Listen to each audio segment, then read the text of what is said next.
Et ma question, c'est comment est-ce qu'on maintient le niveau d'énergie au sein des équipes, une certaine proximité sans être intrusif, en respectant les contraintes de chacun. Et c'est ça que je trouve le plus difficile aujourd'hui.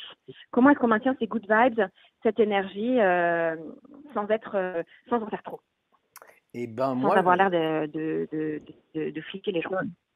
ouais. Et ben moi, je crois qu'il faut pas chercher à maintenir, Mathilde. En fait, je pense que ça, c'est un Ah oui? objectif. Eh ben oui, parce que, mais non, mais parce qu'en fait, je Oui. pense que tu vas voir, parce qu'en fait, c'est Faire confiance à contre-intuitif. chacun.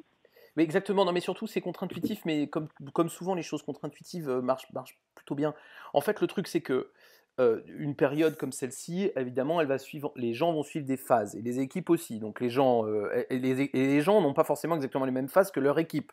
Mais on va dire que bon, nous, on a observé exactement la même Oui. chose, c'est-à-dire qu'il y a un creux, on va dire la troisième semaine, il y a un creux de motivation, c'est logique. Ouais. En gros, Ouais. si le manager, pendant toute cette période, il essaye d'avoir une humeur égale, c'est-à-dire ou de voire pire, de compenser, c'est-à-dire plus l'équipe est basse, plus je suis haut.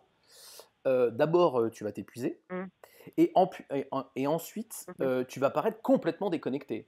C'est-à-dire qu'au bout d'un moment, et surtout que là, il ne faut pas Mm. oublier que tu n'as pas le non-verbal, donc ils peuvent raccrocher en se disant, mais bon Dieu, mais cette Mathilde, elle est Ouais. complètement timbrée. Enfin, comment elle peut rester comme ça, alors, vu ce qu'on vit? Donc en fait, je crois que l'objectif de maintien de la motivation, c'est un objectif qu'il faut abandonner.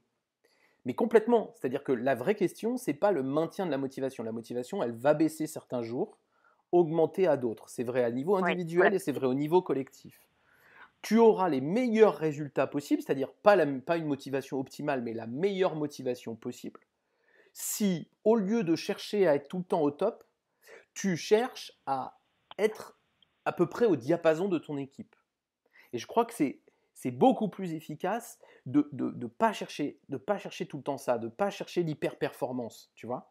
Et donc, quand ton équipe va être un peu Mhm. plus down, eh ben, on va réduire le rythme, on va réduire les exigences, parce que je vais te dire, de toute façon, tu n'auras pas les mêmes résultats individuels et collectifs pendant une période aussi complexe et aussi incroyable.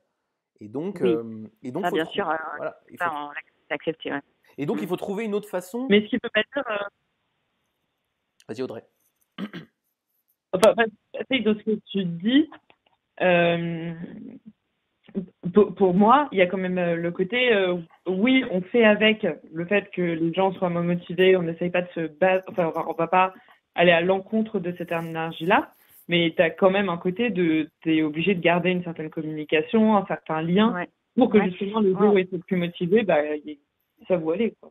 Oui, oui, Oui, bien. je comprends ce besoin d'écoute en fait dont tu parles, c'est-à-dire d'être à leur écoute surtout, de comprendre à quel niveau ils sont de leur courbe de motivation, si on peut dire, et l'accepter. Ça, je l'entends, mais si on part sur un confinement qui dure encore, je ne sais pas, dans les hypothèses les plus sombres, 2 mois, et c'est aussi besoin de maintenir quand même d'abord un niveau d'énergie minimum pour continuer à produire, à échanger, à être productif, parce que sinon c'est autant mettre tout le monde en chômage technique et puis se dire bon bah on baisse les bras et puis chacun finalement vit sa vie et son confinement comme il peut. Oui, mais alors du coup, Tu vois, c'est si là que je suis tout à fait d'accord si avec je force un peu toi. le trait. Je suis tout à fait d'accord avec toi. L'objectif, c'est d'avoir le meilleur niveau de motivation possible pendant toute cette période. Ouais, Mais la question, c'est quelle est la oui, meilleure stratégie pour avoir ce meilleur niveau de motivation? En gros, oui. et moi je pense que si ta Ouais, donc c'est stratégie, pour dire pas c'est une stratégie, sans être méprisant, de marchand de tapis, c'est-à-dire en gros, tu demandes une motivation extrême et tu sais qu'il y aura une déperdition et t'espères. Tu sais, c'est comme le ouais, marchand de tapis qui dit votre tapis, ce tapis-là, c'est 10 000. ouais. Tu sais très bien que tu ne le vendras Viser au pas plus 10 haut pour 000. avoir Voilà. voilà. Et ben moi, ça, je pense que ça marche pas du tout. C'est-à-dire, je pense qu'avec des équipes, elles vont finir par détester cette posture. C'est Donc la hypocrite. question, pour moi, la question, c'est là qu'il faut Mm. avoir une négociation. Si je reprends mon analogie avec le marchand de tapis, il faut avoir une négociation beaucoup plus raisonnée. C'est-à-dire que pour ça, il faut aller chercher quelque chose de objectivement moins ambitieux, qui fait que les gens vont trouver ça atteignable et Mhm, vont éventuellement se battre pour le dépasser. Et du coup, à partir du moment où mhm. tu as une position qui est plus respectueuse des moments, des temps faibles des gens, bah, du coup, tu as des chances que, y compris à l'intérieur d'un temps faible, les gens surperforment. Alors, ça fait beaucoup réagir hein, sur le chat, Oui.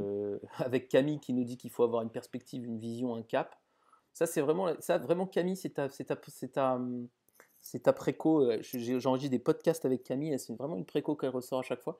Mais en fait, oui, c'est vrai. Donc, on va essayer d'allonger le temps hein, aussi, Mathilde, pour aller faire ça. Euh, Donc, si je me résume, ce que tu veux dire, c'est qu'il ne faut pas chercher à maintenir un niveau d'énergie trop élevé tout le temps. Il faut accepter qu'il y ait des up et des down. Et en revanche, fixer un cap, se donner des objectifs sur lesquels on cherche quand même à délivrer dans un temps évidemment allongé et adapté à cette période, pour quand même maintenir un niveau minimum d'énergie au sein de l'équipe, pour que les gens se sentent encore utiles.